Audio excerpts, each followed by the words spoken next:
while everybody's waiting to see who's next. Tell me who the hell is fighting for we interest. So many rumors spreading around the place. Corruption is rampant, such a big disgrace. You could feel the anxiety, the people fed up with she. Look the way she went and how she signed away our whole country. You implement the 12%, now people can pay their house rent. House that money spent, we can't breathe. It's time to repent, we can't breathe. You hire one to fire one, oh Lord, what a contradiction. Now look what you've done, we can't breathe. To us while legal son, we can't breathe. All the wheeling and dealing with the Dutchman was never part of the plan. Now hope you could understand how you're suffocating the whole nation. I can't breathe. I can't breathe.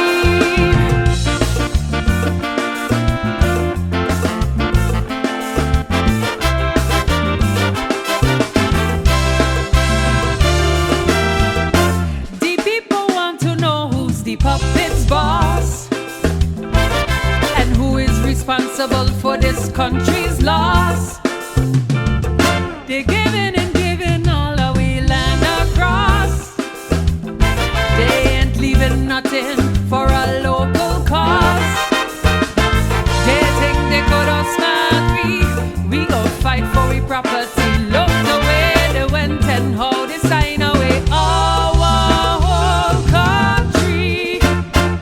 You implement the 12% and that was your greatest achievement. Still I can't pay me rent, we can't breathe. It's time to repent, we can't breathe. You hire one to fire one, oh Lord, what a contradiction. Now look what you've done, we can't breathe. Welcome to the Late Night Show. Hope everything is okay. Hope everything is all right. I'm your host, Andrew Dick.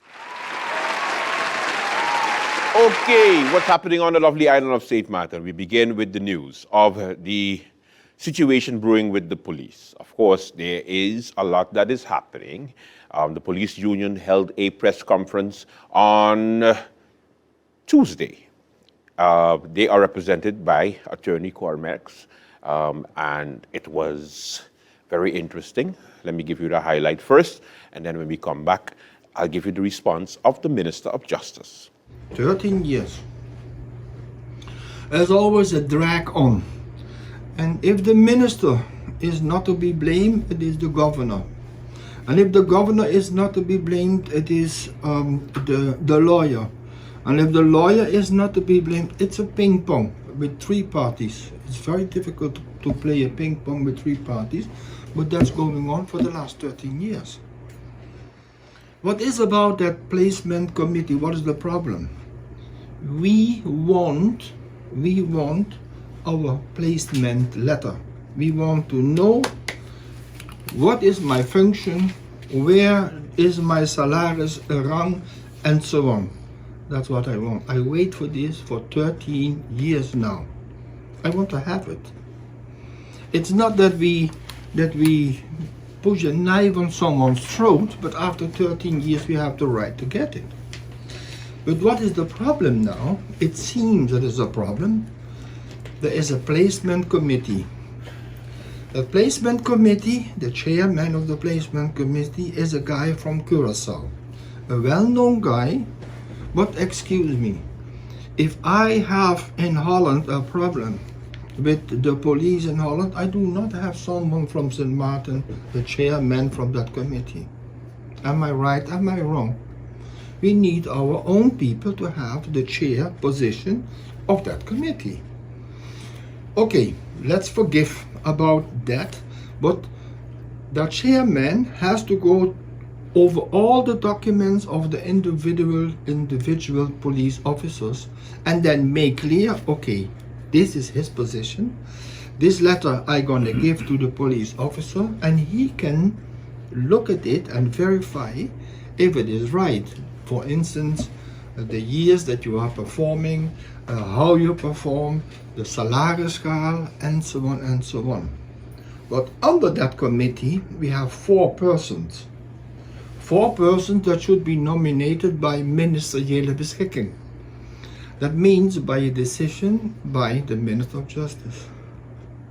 That is not happening because we have 2 or 3 people from the minister in that committee, and we have only 1 police officer in that committee.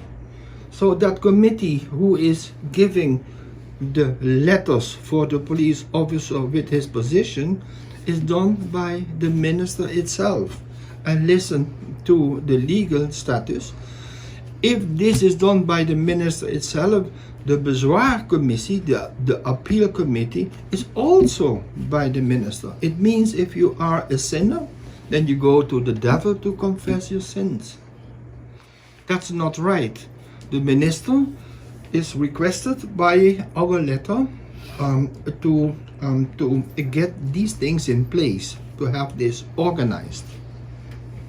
We are not interested in what the minister is organizing and what he is doing and how much he has to pay the chairman and the members of the committee. We only want the aanstellingsbrief, the letter that we are a police officer according our rechtspositie. That's what we want. But it talks 13 years already, one minister after the other minister, because they do not make any progress. And our question is now here, why not? The minister invited us very kindly the 15th of February to come and have a meeting about this issue, I think. But we do not go for a meeting if we do not get an answer on our letter. Answer our letter so that we know what our position is. Stop talking. Stop talking and stop whispering, because we have enough of it. Give us in writing what our position is. With that writing, we can go to court. We can seek justice if it is not right, as we have done before, and we won all the cases.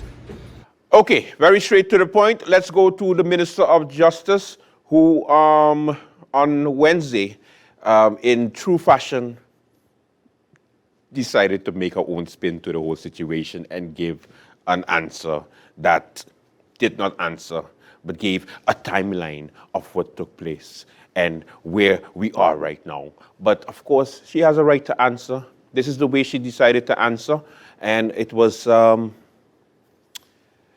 interesting. Take a look. On January 12th, I believe was the date, I hosted a town hall meeting right here in this building. That room was completely filled with justice workers from throughout this ministry, not just our police personnel, but all. In that meeting, present were the members of our placement committee, as well as our head of our HR department, whom we gave a presentation as to the steps that are being taken, the reason that when we submitted the national decree with general measures, as well as the national decrees in connection with the new salary scales and the establishment of our approved function book, were returned to us in connection with the law that indicates in order for His Excellency to sign, he needed to have the complete calculations. In that presentation, we indicated to them that the calculations are underway. After the updates were given, there was at least one member of the audience who said to us, you know, Minister, give us a date. And I said, I would prefer not to, because I don't want to create this unrest. I would prefer that it is understood that, you know, we're talking about 9 different departments, over 700 employees. This is a meticulous process. They said, or the young lady indicated that whilst she understands the caution, she really would like to know when. At that time, our head of HR said, by the end of the first quarter. The end of the first quarter. Yesterday, we were trying to figure out why we are at the end of February and we have this uproar happening. They continue to speak of March, but March hasn't even commenced yet. Today is the 1st of March. March has 31 days. So we are just perplexed about why we have this going on. I've received phone calls from officers who are indicating to me, quite frankly, that they are ready to resign from the representation of the unions, because at the end of the day, when can they state that they've ever seen the process come this far? We are literally at the finish line. So consistently making this unrest when we communicated, and there were union members at the town hall meeting. As a matter of fact, I clearly remember seeing one literally in the front row. So why are we at this stage where it is indicated the 1st of March? These types of miscommunication and misleading the members and the population of St. Martin at that. These files are currently at RPS, being the premium component is being added. And I've indicated that these are the steps. What's next? They're going to be audited, because if, you know, the type of experience we've had thus far, despite the communication, despite the meetings held, you see this happening. So I want to make sure that these numbers are audited, because then the next outburst is going to be that the calculations are not correct. So to avoid that, we are making sure that we do this thing the correct way. You have to know your quarters. The end of the first quarter is the end of March. I don't know what else to state. We are staying our course. We are almost there. And there's nothing else left for me to indicate other than that. The lawyer representing the union during the press conference yesterday stated that he has sent a letter to you on February 8th. You have failed to reply to his letter. Hence the reason why he's giving you up to March 15th to at least be able to deal with the situation as it pertains to police officers. Did you ever receive this such letter? Yes, this past week, my Judicial Affairs Department brought it to my attention that they did receive the letter. Oftentimes when persons give us a date that they have submitted something, they've, I wouldn't use the word fail, but they don't take into account that things have to go through a certain process before they even reach to us. Nevertheless, it was brought to my attention last week that this letter came in. We have since reached out to their lawyer, seeking an opportunity for us to have a discussion about it, because we want to be able to show him as well all the work that we're doing behind the scenes. Because I think that that's the element that continues to be dismissed. The fact that, I am the minister, yes, I'm the one up front, but there are so many persons and entities that are busy working on behalf of getting this matter finalized. So we've extended an invitation to Attorney Cor Merx so that we can have a discussion about what is happening, and we see where we go from there. All right, so now you heard both sides of the story. The moral of the whole situation is, sooner or later, these police officers are going to strike again. We are going into a very, very busy season. We got the Heineken Regatta. We have the Carnival season coming up. We have some other events. And of course, that thing called, what do you call it again? Crime. Oh, yes. What are police supposed to be working on? Yeah, it's still going to be there. And so far, from January 1st, 2023 to today, March the 1st, guess how many robberies, stick-ups, supermarket robberies, snatch chains events took place? 19. 19. And we only in March. So for the past 2 months, that's what's been going on. And of course, they go over to the French side, or they do it on the French side, they come over to the Dutch side. Of course, the police are doing the best they have, but at the same time, 2 more police officers resigned this week. Resigned, left the force, can't take it no more. Who we blaming? Nobody? Now, you have to understand, of course, that the government can't just take a big pile of money and just give it out. You get 10,000, you get 5,000, you get 20,000, you get 6,000. You know, they only do that for the parliamentarians who go to Curacao or the Netherlands or any trip when they have to go represent the people. But, you know, back here at home, the police officers are the ones that are continuing to struggle. Just my 2 cents. All right. What else is happening on the lovely island of St. Martin? There's a new political party that we have to look out for. I'm just going to play the clip for you. And I'll hold my comments to myself because St. Martin is not a real place. Yes, as I'm telling you today, this is the new party you should join. Party for Justice. Join with Mr. Brown. Yes, if you want St. Martin to go ahead for the future of our children. It doesn't matter where you come from, where you was born. The main thing, you are here. Join the Party for Justice. Justice for one, justice for all. There is a wrong agenda where a lot of new party come into play, but they come with a wrong intention. They come with selfishness. They come with intention that if I go in parliament, I gonna revenge. That's the wrong concept of leadership. Join the Party for Justice. Justice for one, justice for all. And we're gonna let the people know that it's about justice for one, justice for all. Not coming with your wrong idea to revenge. Yeah, because you have get problem with the law.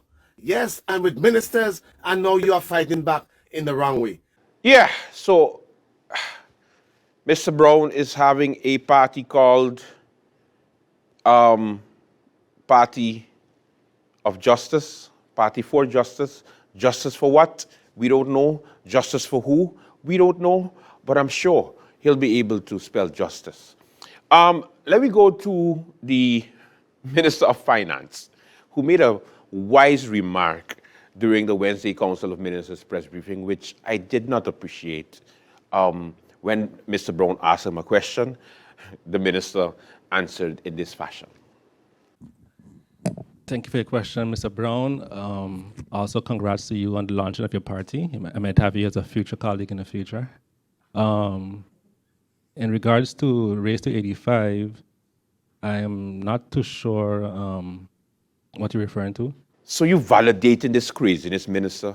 A colleague?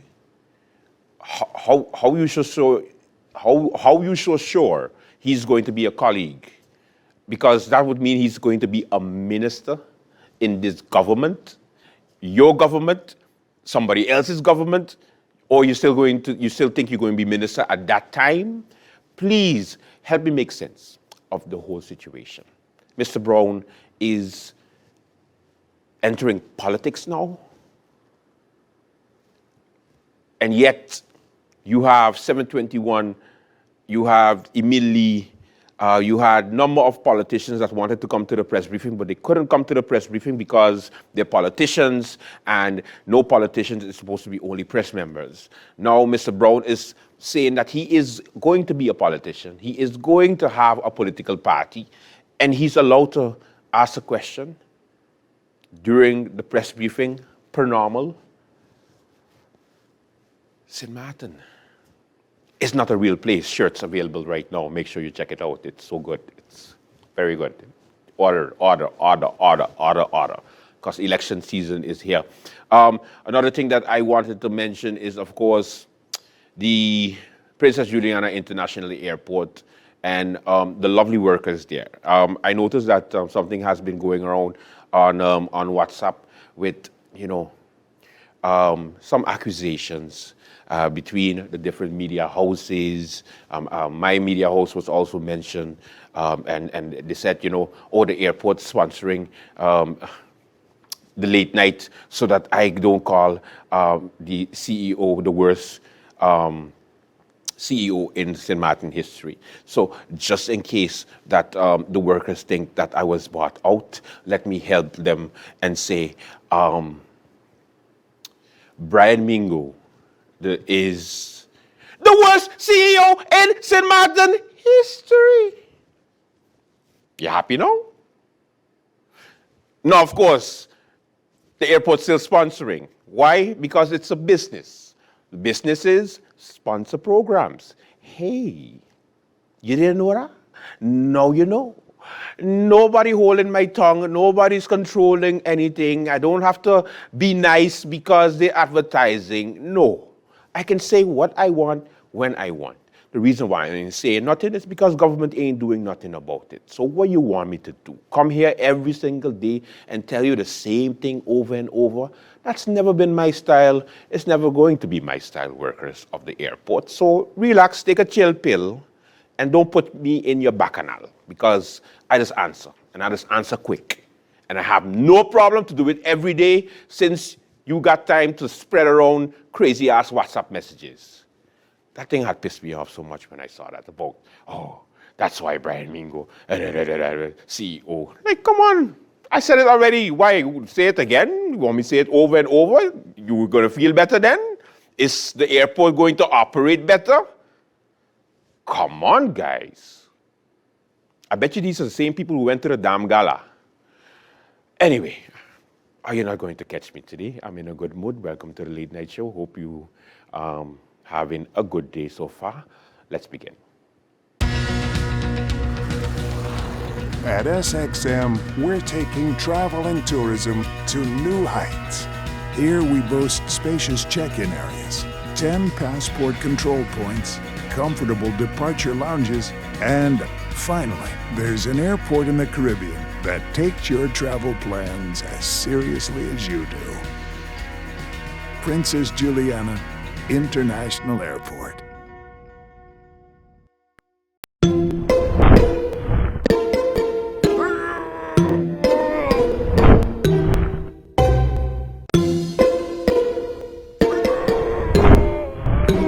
Make the switch. Get faster internet